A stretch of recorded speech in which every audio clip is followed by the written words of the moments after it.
स्वागत है दोस्तों, बहुत बहुत आपका गोमती अकेडमी स्वागत करता है। आप सभी को गुड मॉर्निंग। कैसे हैं आप? उम्मीद करती हूँ आप सब अच्छे होंगे। देख लिए मैंने आपको नोट्स बनाने का तरीका बता दिया था, हालांकि पिछली वीडियो में कि नोट्स कैसे बनाया जाता है। फिर भी आपकी इच्छा पड़ रही है कि मतलब कि कैसे बनाते हैं, तो मैं आज आपको अपनी नोट्स दिखाऊंगी कि मतलब कि कैसे मतलब कि लिखा जाता है। सपोज दैट लीजिए कि जैसे हम अरस्तु को लिखते हैं जब प्लेटो का लिखते हैं, ठीक है। तो प्लेटो ने पहले ये आप दिमाग में लीजिए कि प्लेटो ने मतलब कि क्या क्या बात बोली, शामवाद किस संबंधी बात बोली है। तो वहाँ पे शामवाद का हेडिंग डाल के, जैसे हम लोग 10th में 12th में लिखते थे ना कि हेडिंग याद कर लेते थे, तो बोलते थे कि हेडिंग याद हो जाए बस क्या करना है लिख देंगे ऐसे। तो इसमें हेडिंग डालना है और उसका विस्तार लिखना है कि मतलब कि जैसे साम्यवाद बोला है प्लेटो का, अरस्तु को साम्यवाद है, तो वो हेडिंग डाल लीजिए, उसको हाईलाइट कर दीजिए, उसमें साम्यवाद संबंधी क्या विचार दिए ये लिख दीजिए, ठीक है। अब प्लेटो का, तो प्लेटो का साम्यवाद क्या दिया, जिससे मान लीजिए प्लेटो होगा, ठीक है।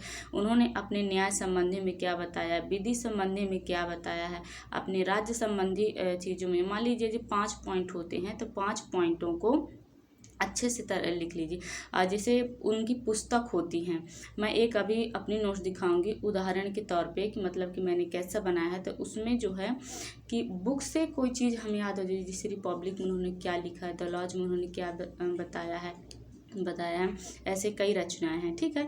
तो ऐसे करके आप याद करेंगे तो आपको जल्दी हो जाएगा, ठीक है। मेन सिर्फ हाईलाइट करना है आपको, और ज़्यादा मतलब हाईलाइट नहीं करना है कि सभी शब्दों को या सभी वाक्यों को हाईलाइट कर दे, इसमें नहीं होता। देखिए मैं एक अपनी नोट दिखा रही हूँ आपको, तो उसमें जो दिया है, तो मैं जॉन स्टुअर्ट मिल का बनाई थी, ठीक है। तो जॉन स्टुअर्ट मिल का जो है, तो ये देखिए आप इनकी मैं पूरी रचनाएं पहले लिख ली थी कि ये पूरी रचनाएं हैं। ये सिस्टम ऑफ लॉजिक है, सिस्टम ऑफ लॉजिक जो विवेक से संबंधित है। रिप्रेजेंटेटिव क्या है, principle of political on liberty में उन्होंने क्या बताया है। कंसिडरेशन ऑफ रिप्रेजेंटिंग गवर्नमेंट्स उन्होंने क्या बताया है। उपयोगिता संबंधी में क्या बताया है, और सब्जेक्शन ऑफ वुमेन में क्या बताया है, ठीक है। मान लीजिए सबूत, और जिसमें हमने बोला कि सब्जेक्शन ऑफ वुमेन स्त्रियों की पराधीनता संबंधी बात की।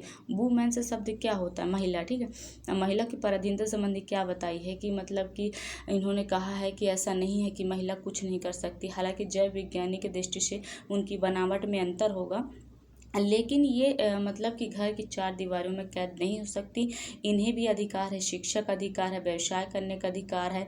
ऐसा नहीं है कि मतलब कि इनको कुछ चीज़ों का अधिकार है, कुछ चीज़ों का नहीं, बल्कि पुरुष के बराबर ये लोग मतलब कि कहते हैं, मेल समर्थन करते हैं महिला का। तो ऐसा आपको अपनी नोट्स में लिखना, उनकी रचनाएं से संबंधित लिखना है कि मतलब कि क्या है। और देख लीजिए हम इसको हाईलाइट कर दिए हैं कि मतलब कि जो मेन चीज़ है उसको हम हाईलाइट करके रखते हैं।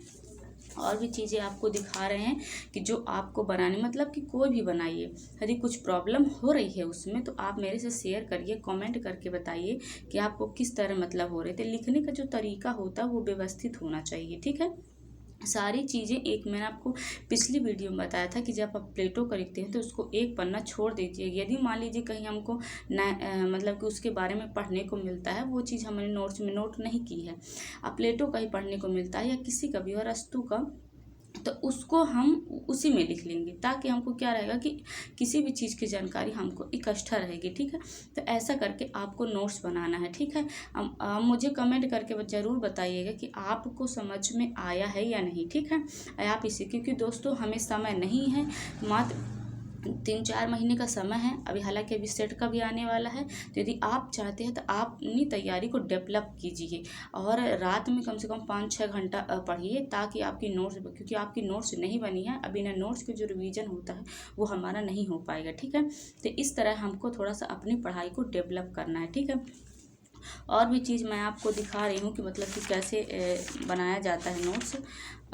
देखिए जैसे कि मान लीजिए हम ये देखिए, अब ये हमारा रूसो का जो है, ये देखिए रूसो को समान इच्छा को हमने इस तरह बैकग्राउंड इसका ऐसे बनाया था, रूसो को समान इच्छा का। इसका तात्पर्य ये होता है कि ये देखिए, जो व्यक्ति की तत्कालीन इच्छा होती है वो अलग अलग दिशाओं को धकेलती है। जब आप इसका समान इच्छा का पढ़ेंगे तो इसमें बताया है कि ये मैंने वो किया है कि ये जो तत्कालीन इच्छा होती है वो उसको अलग अलग दिशाओं में धकेले। इसमें मतलब इसको हम बैकग्राउंड इसका देखने के बाद ही हम समझ जाते हैं कि इन्होंने किस इच्छा का समर्थन किया। ठीक है, और इसकी जो तात्विक इच्छा है वो एक ही लक्ष्य को केंद्रित होती है। ये देखिए, सामान्य इच्छा जनरल विल एक ही लक्ष्य की ओर केंद्रित होती है। तो ऐसा आपको बैकग्राउंड जो चीज़ नहीं बनता है वो कुछ, दोस्तों इतने बड़े हम लोग सीनियर असिस्टेंट प्रोफेसर बनने जा रहे हैं तो थोड़ी सी अपना लॉजिक, अपनी थिंकिंग को ज़रूर उसमें मतलब करना चाहिए। तो उसके बारे में कुछ चिंतन करना चाहिए, तभी हमसे वो हो पाएगा। जो चीज़ हमें नहीं बननी तो उसको हम किस तरह का मतलब कि उसका बैकग्राउंड बनाएं या कि कुछ ऐसे कि जो हमारे समझ में आ जाए। ठीक है, तो इस वीडियो के माध्यम से इतना ही। आप बताइए मुझे कि आपको क्या समझ में नहीं आ रहा। आपको जो नहीं समझ में आ रहा है तो मैं फिर से वीडियो अपलोड करूँगी और फिर से बनाऊँगी, लेकिन मुझे कमेंट सेक्शन में आप बता दीजिए कि आपको ये समझ में आया है कि नहीं। और फर्स्ट पेपर की मैं बनाऊँगी, हाँ फर्स्ट पेपर का जो समझ में नहीं आ रहा वो मुझसे ज़रूर शेयर करिएगा। ठीक है, तो बस इतना ही।